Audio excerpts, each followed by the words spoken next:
Привет! В этом видео я хочу рассказать свою историю, как я жил в Украине до войны, во время войны и как пришел к тому, чтобы покинуть пределы Украины и где я потом оказался. Сейчас я нахожусь во Вьетнаме, живу здесь уже 4 месяца со своей женой. До этого мы жили в Египте, тоже 4 месяца.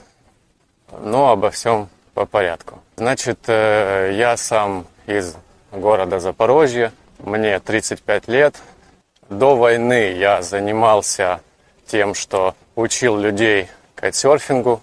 Кайтсерфинг – это такой вид спорта. Парашют, доска, водный вид спорта, как виндсерфинг. Много путешествовал на велосипеде, объехал пол Европы. В общем, свободолюбивый человек я. Всегда любил перемещаться, как-то исследовать наш мир. Не любил сидеть на месте. И вот однажды пришла война. Как сейчас помню это утро, когда я проснулся. Рядом была моя девушка, тогда еще, сейчас уже жена Ира. Что-то она в новости начала смотреть, такая, что говорит, все, война, пипец. Вот. Ну и, в общем, с этого момента жизнь как будто бы поменялась до и после. Просто какой-то образовался внутри стресс, такой комок нервов, тревог, переживаний, который потом, впоследствии, все эти годы, которые я провел в Украине, а провел я до осени 2024 года в Украине с самого начала, вот этот комок, он присутствовал. Поначалу можно было еще уехать, работали поезда там, можно было на автобусе выехать, но потом там, кажется, неделя, и все закрыли, в общем, границу. И мужчины от 18 до 60 остались заперти. Я помню тогда еще это ощущение небывалое, так сказать, когда мою свободу настолько ущемили, что я запертый и не могу выехать. Ну, в общем, поначалу мы с женой волонтерили. Она до этого работала в ресторане суши, а саму работу ресторана пришлось закрыть, и перешли на волонтерские рейки. Они там готовили, я развозил на машине. Постам, которые у нас были военные в городе, там, где дежурили военные, занимались этим.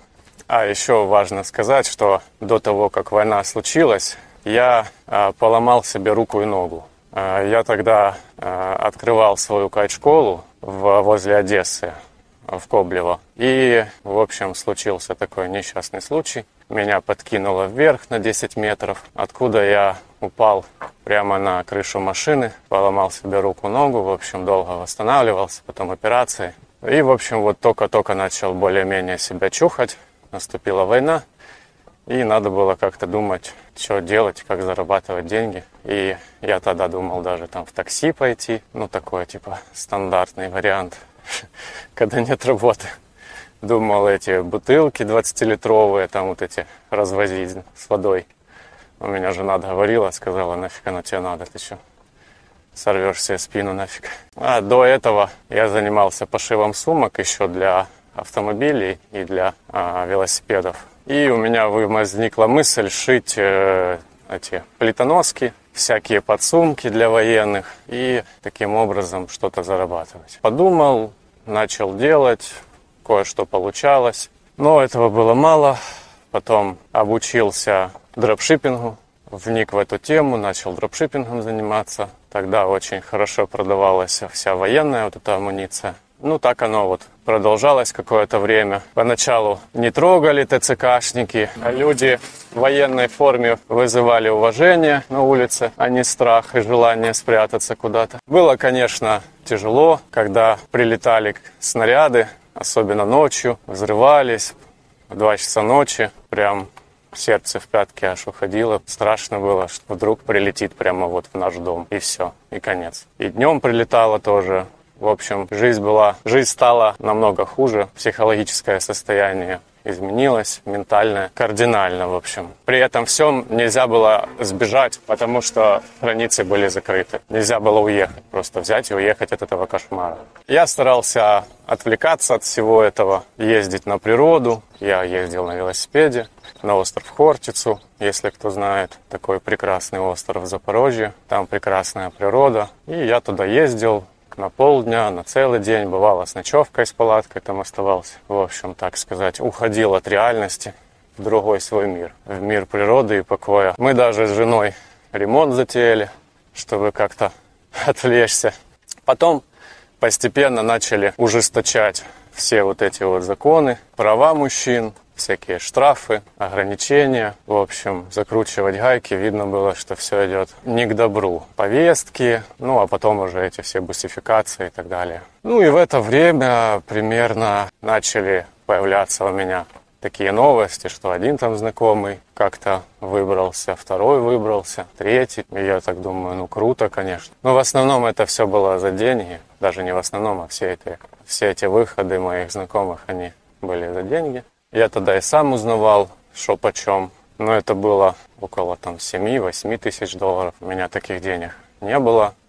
Да и если бы были, я не готов был отдавать их. Причем еще неизвестно, получится что-то, не получится. Много ведь случаев таких, что люди платили и оставались ни с чем, оказывались в ТЦК вместо свободы. И как-то я увидел в Ютубе видео, как пацаны зимой, еще меня туда так удивило, через горы пробрались на свободу. Меня это так впечатлило. Я и не думал даже, что вообще такое существует, что люди так убегают. Тогда были случаи про Тису, известные более медийно. Но Тиса, она, в общем-то, возле дороги, там раз переплыл и все. А это пацаны прям зимой через горы. И, в общем, я начал смотреть эти все видео в Ютубе. Оказалось, что их очень много, этих видео на эту тему, историй.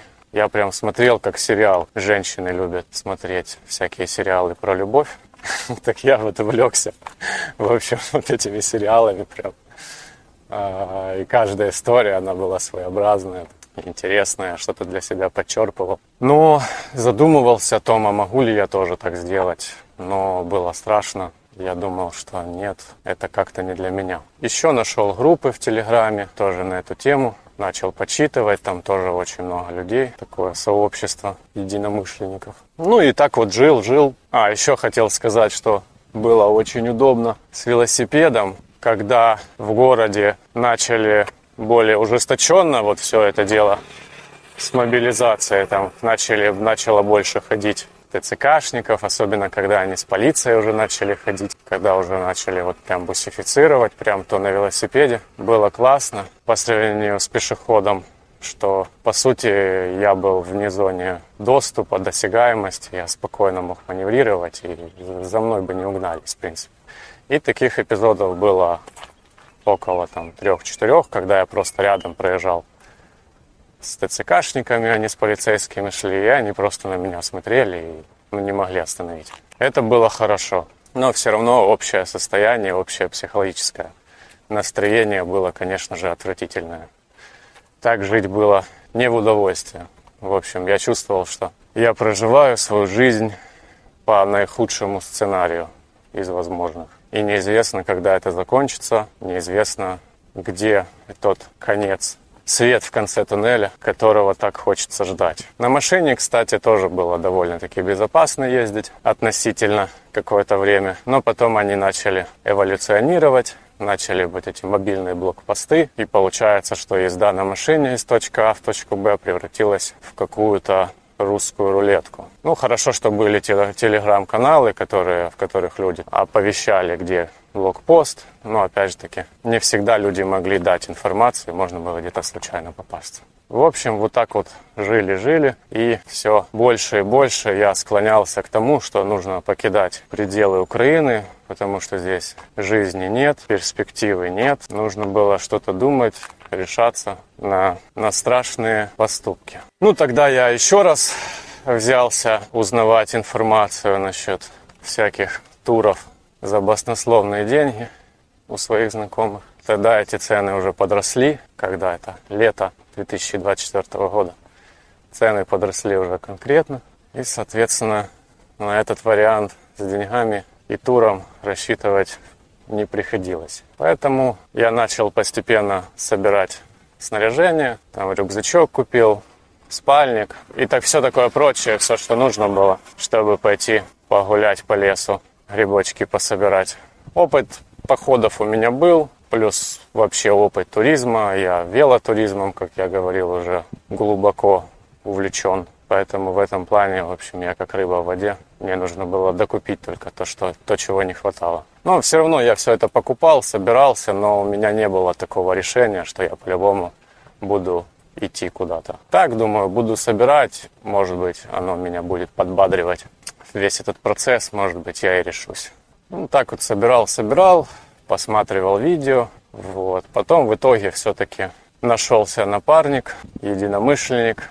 Мы с ним, в общем, пообщались и договорились, что мы отправимся собирать грибы в Карпаты. Это была осень, уже как раз было так холодновато. Октябрь, точнее, это был ноябрь уже. Ну, повезло, что погодка была теплая. В тот год какой-то теплый циклон шел. И, в общем, договорились, поехали, гуляли и неожиданно для себя оказались в Румынии. Очень обрадовались этому факту.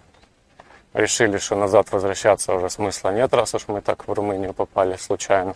Обратились в пограничную службу румынскую, полиция де Фронтьера. Там, в общем, пожили мы денечек у них в номере полицейском. Потом нас отвезли сделать документы, сделали нам защиту румынскую. Мы пожили в этом приграничном городе около 3-4 дней, пока все эти документы сделали, пока там погуляли. Купили себе вещи необходимые, там с ребятками познакомились еще, нашими единомышленниками. После этого решили ехать в Бухарест. Нашли там человека по каучсерфингу, он нас принял. Мы там у него пробыли 5 дней. Спасибо ему, конечно, это очень помогло. Было приятно. Впоследствии в Бухарест приехала моя жена. Мы сняли отдельную квартиру, жили, в общем, наслаждались свободой, тишиной и покоем. Гуляли по городу. В музей ходили, кстати, классный. Музей естествознания, кажется. Что было классно, что по предъявлению паспорта украинского был бесплатный вход. Это, конечно, было приятно. Насчет Румынии, я думаю, сделаю отдельный ролик, расскажу о своих впечатлениях. Там я тоже снимал видео. Пожили какое-то время в Румынии, там в Бухаресте. И после этого жена вернулась обратно, а я отправился в Болгарию. В Болгарии жили наши друзья, я отправился к ним. Они жили в городе Варна. Я туда отправился на 2 недели. В общем, они меня приютили. А изначально у нас с женой был план такой, что мы отправимся в Египет и осядем в Египте. Поэтому она поехала обратно собирать вещи, в общем, заканчивать все там дела, которые нужно было закончить, и взять вещи с собой. Касаемо Болгарии, касаемо Варны, тоже, я думаю, что сделаю отдельное видео на канале. Тоже расскажу о своих впечатлениях. Забегая наперед, могу сказать, что Болгария не оправдала своих надежд. У меня были такие представления, что это прям вообще шикарное место. На самом деле там минусов больше, чем плюсов оказалось. Но это другая история.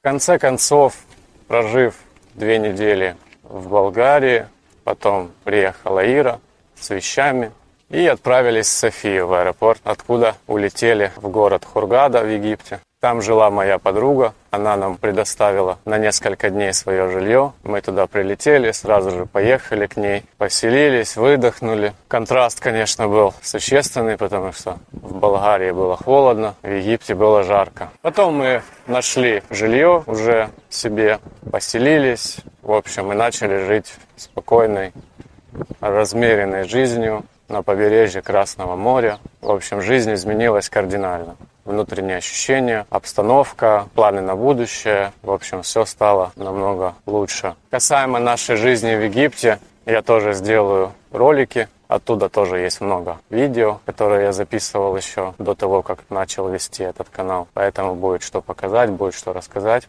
Если вы досмотрели видео до конца, мне очень приятно. Подписывайтесь на канал, если вам понравилось. Поставьте лайк. Это поможет продвинуть мой канал. И в будущем я буду выкладывать ролики про свою жизнь, про нашу жизнь, про Египет, про Вьетнам, где сейчас мы живем, про то, как сюда приехать, сколько здесь что стоит и, в общем, о своих впечатлениях. Поэтому спасибо за просмотр. Всем пока. Берегите себя.